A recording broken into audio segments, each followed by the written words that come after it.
But in America, you're learning how to be an American citizen. Right. That's a set of beliefs that you're learning. So children are being indoctrinated. Children are going to be indoctrinated because they don't know enough to think critically. So who's indoctrinating them? You, the television, their friends, their school teachers, All or the guy on the corner. But somebody's going to indoctrinate your children. right. Right. So it might as well be the parents. You shouldn't indoctrinate your children. You absolutely should.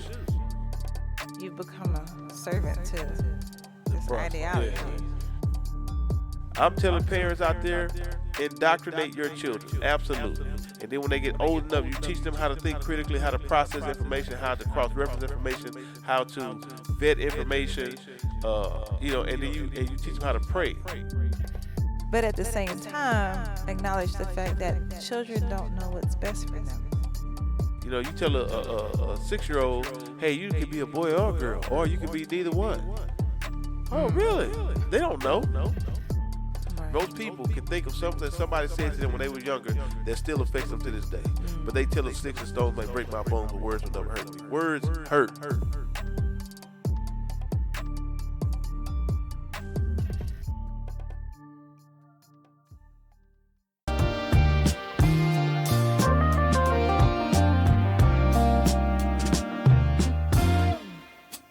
That's a good point. And if you don't mind, Yeah.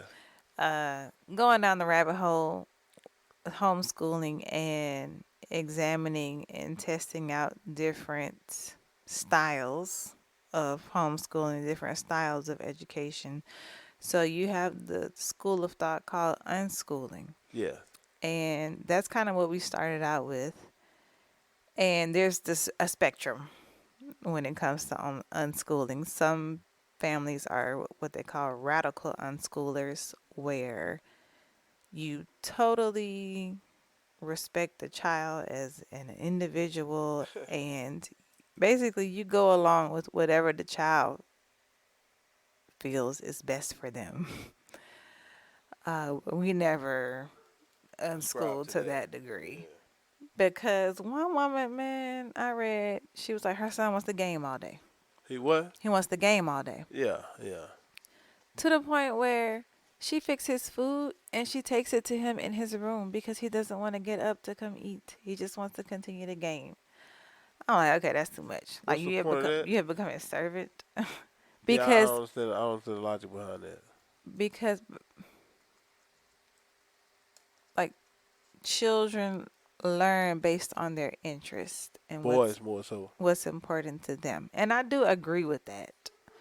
That and that's natural for everybody. Like whatever you're interested in, that's what you're going to research. That's what you're going to study. That's what you're going to learn about. And also your life, what's relevant to your life. Um, if you live in a rainforest, certain things are going to be relevant to you versus if you live in a desert. So, uh, what was it? Oh, so whatever the children are interested in, you should encourage those interests and you should allow them, give them the space and the freedom to explore those interests to whatever degree they want to explore into. So he's interested in gaming, so she's allowing him to explore his interests, gaming, to whatever extent he wants to explore it to. To the extent that he don't want to get up and go get his food, so she Yeah, bring it to him. I think she's just spoiling him now. She don't want to deal with. But so okay, but this is the thing, and so many things can be made into an idol in and of itself. Diets, some people idolize diets. Like this is the holy grail. This is it. You know what I'm Yeah. saying? And so even within homeschooling, people like idolize these schools of thought and these ways of doing things to the point where you're putting this unschooling for like school of thought on a pedestal. Like, well, I got to do it this way. This is the way to do it. You've become a servant to The this process. Yeah. ideology. That's that's silly. I mean, that's extreme. However, what was my point in saying this? But through this process, that's what I came to realize because I do think we should give a certain level of I won't say respect our children. I don't know, that kind of sounds like too much. But acknowledge them as individuals and acknowledge their uniqueness and their interests. But at the same time, acknowledge the fact that children don't know what's best for them. Right. And that was really big in the unschooling school of thought, that the child knows what's best Oh yeah, that's a for the lie. child. Now, when you told me Um, about that, I don't remember that part. The child knows what's best. I don't remember that part at all. But that's just foolishness. I mean, in the context of like learning to read, and children are ready to read at different levels. Now that's true. So it's kind of like going with the child. So if the child is 4 and you're trying to teach them how to read, and they push it back, they don't, you know. So okay, go with the child. Just wait. Then they don't want to learn to read right now. Just wait. But then, so that's kind of where the idea comes It from. sounds like listen to your body. Exactly. It's Listen like, to your body. So listen to your child. which that's not. I wouldn't disagree with that. But with that, you kind of have to make a judgment call as well. Like, what I'm saying, because it's gonna be a task to determine, to use discernment whether or not it's a child being lazy, if they're really just not ready yet, or if they're just being defiant. Right. So as a parent, ultimately you have to make the call. Mm-hmm. You see what I'm saying? Because you really have to watch your child and really understand. Okay, is the child being lazy? Or they're not ready yet, or they just being defiant. They just saying no, I don't want to do this because I don't want to do it. Yeah. So I don't think children should be in a position to make decisions. I I think you mean, can consider their you, we. you can consider where they're at and what they're going to, and consider their emotional response or just their response in general to whatever you're trying to teach them. Put that into consideration as a parent, as to, how you make your decision. But I don't think children should be able to make decisions. They don't. Like I said, they Yeah. lack the knowledge, the know-how, the development. They're just not there yet. So Mm-hmm. and that goes back to the whole indoctrination thing. I'm now thinking about it because I first said, well, I don't want my children to just believe something, you know, uncritically, however it was worded, but they don't Mm-hmm. have the ability to think critically. They're learning how to think critically, They and I are. think I'm teaching them that by saying, "Well, son, don't believe me just because I'm saying it. Really going, learning for yourself and get the facts and information." So I'm trying to teach them to think critically, but Can I give an they example? don't know. They don't know how to think critically. Yeah. Like this happened just last month. We were outside, and our 7-year-old and our 1-year-old were outside with me. And the 1-year-old, he needed a diaper change, but we had just got outside, and I didn't feel like going back in the house to put him a new diaper on. I mean, he was wet. So I was like, forget it. We're going to be outside for 10 minutes because we was pulling weeds for 10 minutes. I put a timer on. So I was like, we're going to be outside for 10 minutes. I'm just taking his diaper off because it's real wet. If he pee on the grass, whatever. It don't matter. So I'm pulling weeds. Next thing I know, my 7-year-old says, looks like something pooped in our yard. Not from the size of his poop. It's obvious. It's your little brother who just did it. You didn't see it when you first came out here. However, like you said, critical thinking skills.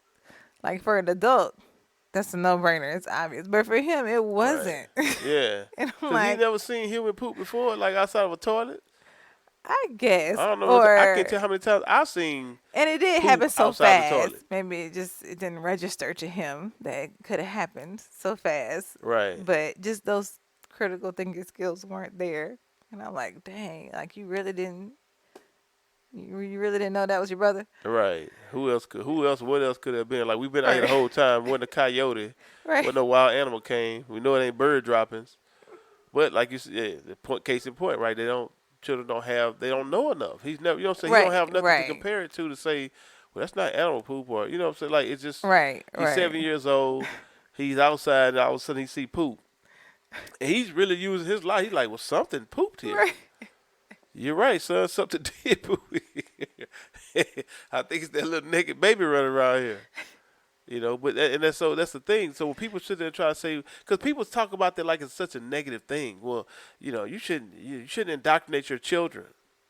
You absolutely should. Absolutely. Because if you don't indoctrinate them, then whose principles are they learning? Whose morals, Mhm. standards are they learning? Mhm. If you don't indoctrinate, and it's funny because probably the same people that's telling you not to do it and are indoctrinating their children, and they're trying to indoctrinate yours.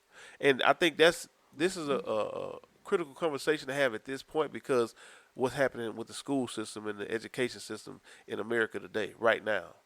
I Mhm. think it's important. That's me with this pen. I think it's important because they're really trying to indoctrinate your children. Like there's this video of this woman, this mother. She goes into a history class. It looks like middle school, and there's the pride, the quote unquote pride flag Mm. on the wall. And the woman rips it down, and behind the pride flag is the map. She's covered up the world map Wow. with this pride flag, and the mother said, I didn't send my children here to learn this. This is a Right. history class. Teach them history. Right. Right. What are you doing? She takes it and throws it in the trash can. The teacher's like, ma'am, you need to get out here. She goes take out the trash can. The woman snatches out her hand, throw it back in the trash can. Said, this is where it belongs. And she put the trash can behind her. Like, if you're going to come through me to get to this trash can. She didn't say it, but she Yeah. did it, Yeah. But this is what they're pushing.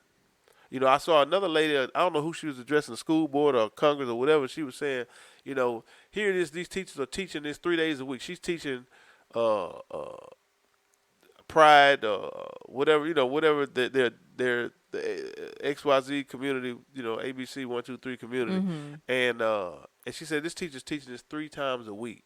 She said, are all these students acing math, reading, writing, social studies? But so you got time to teach this 3 times a week? Mm. Are they excelling in every other subject? Like, what's the priority here? But this is them indoctrinating because children don't know enough to think critically. Right. So if you teach them this at a young age, then this is what they're going to grow. They're making it normal, making it acceptable in the minds of children because children don't know enough Right. to, you know, say yeah and nay. You tell a 6-year-old, hey, you can be a boy or a girl, or you can be neither one. Oh, Mm. really? They don't know. Right. So that's an agenda now. So they tell us, and you got to think this is the long game. They do the long game with this stuff, right? Mhm. This stuff started in the 80s. You know what I'm Mhm. saying? Not like recently. It's manifested recently, but it Right. started a long time ago when they started telling us to stop indoctrinating our children, and we should let our children decide for themselves and learn, and see all the information and make a decision. That's a ploy. Mm.